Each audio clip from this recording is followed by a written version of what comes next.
So sir, mabigat na violation ng due process yung sinabi ni dating Pangulong Duterte na ini-encourage niya yung mga pulis na yung mga criminals manlaban na lang daw para may dahilan para patayin. And at the same time, ba't pa daw niya bubuhayin at gagastusan sa kulungan yung mga criminals? Pamigay na lang daw niya yun sa may hirap. A civilized society does not operate that way. And I believe that we are a civilized society. Mahirap man, matagal man, mabigat man, trabaho ng gobyerno, tiyakin na susundan ang tinatawag nga nating due process. Ulitin ko, Article 3, Section 1 states, no person shall be deprived of life, liberty, and property without due process of law.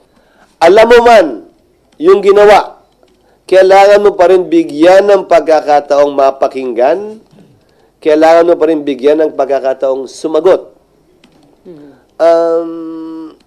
Lalo pa kung hindi mo alam at kidwento lang sa'yo. Ngayon, ulitin ko klarong magkaiba kami ng pananaw.